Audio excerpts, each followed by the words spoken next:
Hi, welcome to our home bar and welcome to our YouTube channel, Wise Whiskey. I'm Tony, and today I'm going to give you my top 10 values in bourbon.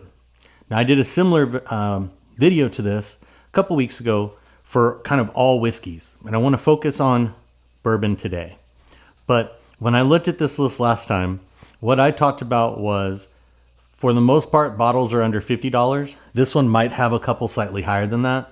But I didn't want to do this video as top 10 bourbons under 50 bucks because that to me means what can I find that's close to $50 and just really good. What I really wanted to do was kind of break down bourbon into 10 different categories that people typically look at and are interested in, and kind of give you a good value or maybe even more than one suggestion for each category. So to start, if we look at well whiskeys, when we think about just having something that people can throw into a whiskey and Coke, whiskey and Sprite, or maybe that they, you might want to make an old fashioned or like something like that when you have a lot of people over and you're making a drink for a lot of people. You want something that's going to have enough proof, enough quality to stand up, but be really affordable. I highly recommend going to an old school bottle and bond, such as Evan Williams or Old Granddad.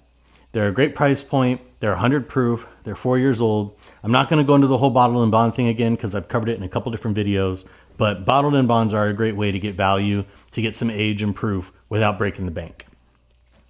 Now, if you want to step up from that, say you want a well whiskey, like I have a bourbon over here where I'll make it in cocktails. It's good, neat, or just on the rocks. But, if I don't have a ton of people over and someone just wants to throw it in a Coke or a Sprite or something, not going to break my heart, not going to break my bank account. That for me is Buffalo Trace, if you can find it. And where I live now in Missouri, we have no issue finding Buffalo Trace back at MSRP in large quantities. And as long as it's that way in your market too, for MSRP, I think Buffalo Trace is an excellent value. A lot of people forget this because of the whole allocation thing and the way that Sazerac whiskeys have gone the last few years. But what really led more than anything to that boom with those brands is they were great value. Eagle Rare 10-year used to be 28 bucks. A half gallon of Weller Reserve was 25. Weller 12 was a 30 something, $35 bottle. That's really what led those brands to getting so popular to begin with.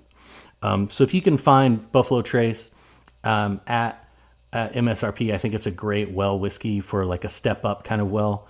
Another great one is Knob Creek, 100 proof, 9 years old. Hard to beat that as well. Buffalo Trace, going to be a little more cherry forward, a little more fruit forward and sweeter. Knob Creek, going to have some of those sweet notes, but does have a little bit more bite and spice to it. Not bite in a bad way, but it just has a little bit of a higher rye mash bill, so it's just got a little bit more oomph to it than Buffalo Trace does. Next, the category that a lot of people really get into is kind of an entry level and something that's really exploded from a marketing standpoint is weeded bourbons. Obviously, Maker's Mark is the classic, and regular Maker's Mark is a really great price point and a great weeded whiskey. I'm a big fan of this Penelope. It's typically about 35 bucks on the shelf. Little floral, which is common with a weeded bourbon. Little bready. There's some kind of honey, vanilla sweetness.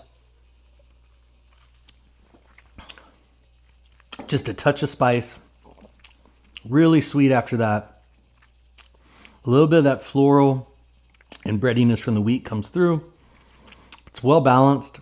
It's just a really nice sip. 95 proof. Just at a mid-30s price range. Available all the time. Really great pour. This is one of those bottles I believe I featured in like 7 bottles to get you into whiskey. So just a really great weeded pour. Green River also makes a really affordable, a very solid weeded pour as well. I think those three, as far as value and getting in at a great price point, are what I would recommend if you're interested in trying weeded whiskeys. Next, when we start talking about some of the finished bourbons and some of the different categories of bourbons that are usually a little bit of a step up in price, French Oak is one of the most popular finished bourbons. So that's where they're going to take a regular bourbon and then age it for a period of time, either with French oak staves put into the barrel or into a second barrel made out of French oak, just to give it some different character from the barrel. I think Maker's 46 to me is still just a classic French oak whiskey. It's at a great price point. I remember them pushing the French oak piece and really doing the barrel finishing stuff before anyone else from a marketing standpoint that I can recall. Definitely the first whiskey, I mean, years and years ago. I remember when Maker's 46 came out.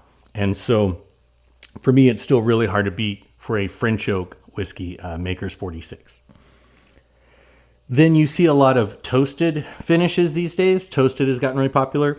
I think one of the best values you can get for that, I'm not saying that, again, these are not my favorite whiskeys per se in that category, but my best values. I think if you're looking for a toasted finished bourbon, the Yellowstone is a great option. So from Limestone Branch, Yellowstone is 100 proof. I don't believe it has an age statement on here, but just a really solid whiskey. I do have a little pour of it here. There's some nuttiness. There's some fruitiness to the Yellowstone and a little bit of creaminess that is coming from that toasted finish.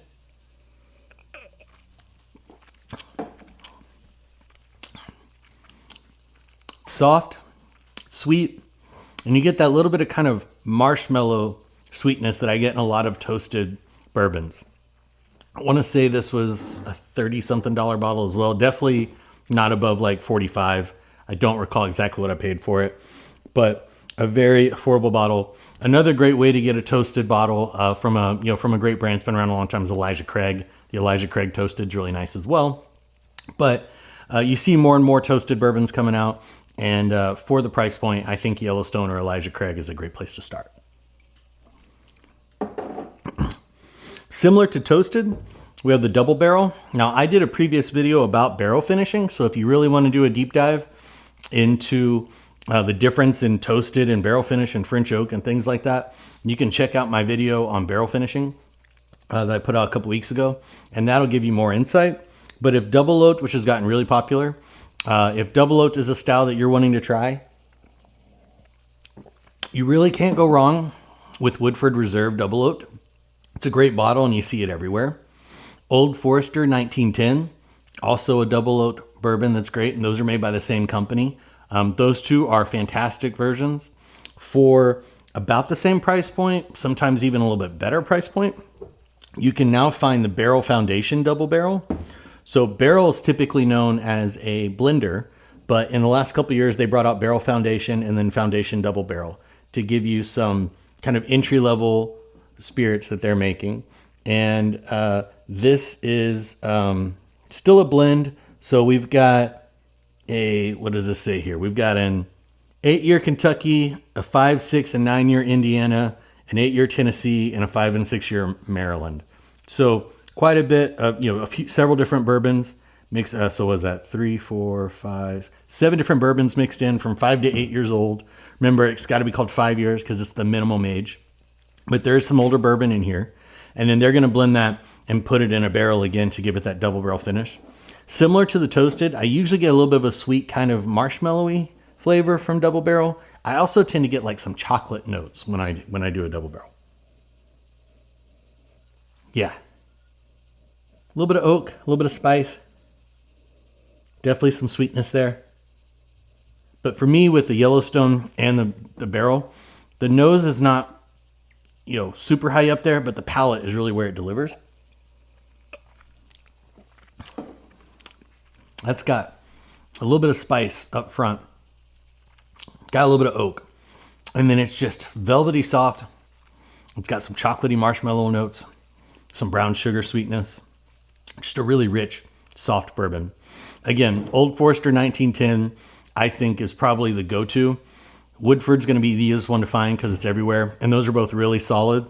But if you just want to give something else a try at a similar price point from a little bit of a lesser known brand, if you're an enthusiast, Barrel is definitely a brand you know. But if you're not, Old Forester, certainly Woodford Reserve, going to be more recognizable. Just a little bit of a different take, but a really great pour. All three of those bottles for the price range are going to really deliver and are great pours. If you want to start trying to get into a single barrel bourbon, okay, so you want to start finding some single barrels and see what that's about.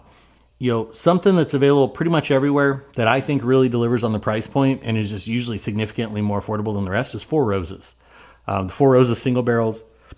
Four Roses is not my favorite profile of bourbon. It's not a distillery that I actually right now, I don't think I have any Four Roses bottles up here, but they are a legacy distillery. They make some great stuff. They do some really interesting experimenting with different yeast and the mash bills and different things that they do. It's a cool process. It's a cool brand. And if you're looking to try a single barrel, it's hard to beat that. You can take kind of a step down from the level of Four Roses single barrel. Evan Williams has a single barrel that's very affordable. So does Benchmark. From time to time, those are going to be good bottles, but they're a little bit more of a gamble. The Four Roses are always going to be really, really solid in my opinion. It's important to remember with single barrels, the whole point is that they're typically going to be a little unique. So they're not supposed to be so unless you get multiple bottles from the same batch, from the same barrel. You're going to get some differences every time. So it can be fun to experiment with single barrel, but if you fall in love with a single barrel bottle, no guarantee you're going to find something that tastes quite like it after that, unless you're able to buy multiple bottles from that same barrel. So then if you want to start trying to get into cask strength, I talked about some of these on my last video about value as well. But if you want to look at cask strength, the first time you buy a cask strength, I highly recommend starting out in a lower price point and then working your way up, because cask strength can be really intense. And until you get your palate used to that proof point, it can be really hard to find anything redeeming from it. And it can be overwhelming. So a lot of times people can take a long time to work up to high proof whiskeys. So with that kind of initial cask strength range, I really recommend Green River, Benchmark, or Old Grandad 114.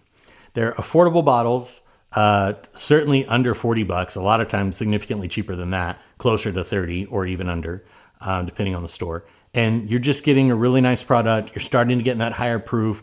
But if you hate it, or if you don't go back to it very often, it's not going to kill your bank account to experiment with that.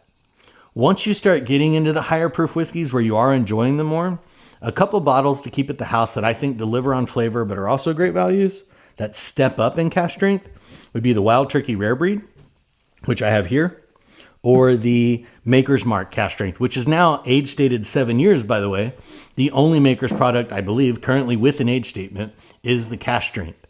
So just both really solid pours. I have both bottles here and I enjoy them. But I'm going to give you some notes on the rare breed from Wild Turkey.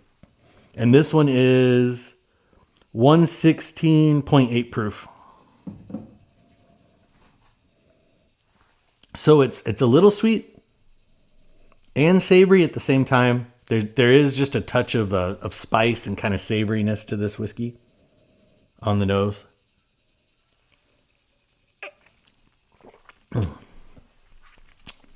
Very sweet up front. The rye spice and the proof kind of mingle behind that on the mid palate, but it balances out in a really beautiful way. It doesn't drink like it's high proof. You don't get a ton of heat on your palate at all. It is doing the Kentucky hug where you get that warmth down here. I'm not going to say it's overly complex, but this is like a $45 to $50 bottle. And at that price point, at that proof, to get something that has some savory notes, some spice, some oak, and then that real sweetness together, the way it comes together, it starts out as two different things on your palate, and in the finish, it just really combines and balances out. It's really nice. It's just, this lovely little bit of char and spice, the sweetness that comes behind it, they meet and balance out. It's just a really refined, well-made whiskey, but at a higher proof point where you're getting just a little bit more richness and a little bit more mouthfeel than you would from a typical whiskey. Just a really great pour. And at $45 to $50, and I want to say the Maker's Mark is actually cheaper than that. These are a step up from those first three I mentioned, but not a huge step up in price point. A significant step up in quality, I do think. And then lastly, if you're looking to have a bottle with an age statement, everybody gets excited about numbers on bottles. If you're looking to find a good value with an age stated whiskey, I highly recommend going for the Russell's Reserve 10-year, usually in the $30 range, or the Knob Creek 12. Now the Knob Creek 12, I believe is more of like a $55 to $65 bottle, but it is really nice. I've got it up here. In fact, I'll do a quick little pour of that too, because it is just a really nice pour. But if you want a bottle with an age statement on it from a trusted distillery, Russell's Reserve comes from Wild Turkey, Knob Creek, made by Jim Beam. It's both respected names, nice age statement without breaking your bank. This has a spice to it. It does have a bit of a floral note as well. And there's some sweetness, but the sweetness is kind of hiding behind those other notes.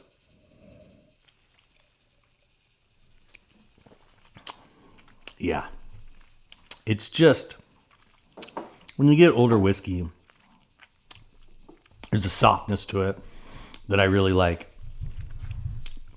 The thing about oak, and again, I have a barrel finishing video, but it's just important to remember with oak, when you start getting into older whiskeys, there's a period there where they're imparting softness and filtration and purification and sweetness before they start really turning dark and tannic.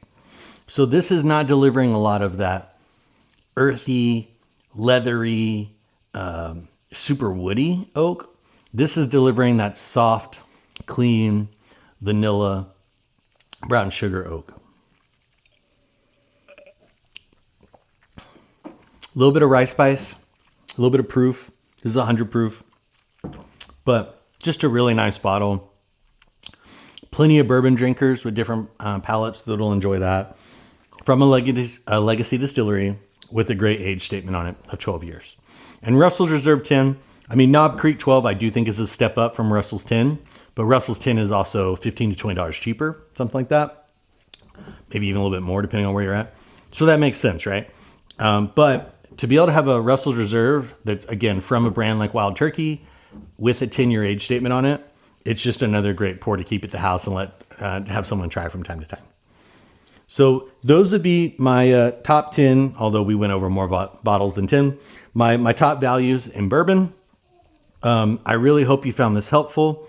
If you do, please let me know in the comments if you have your own suggestions for these categories, or if there are other types of whiskey or other categories you'd like to have suggestions for.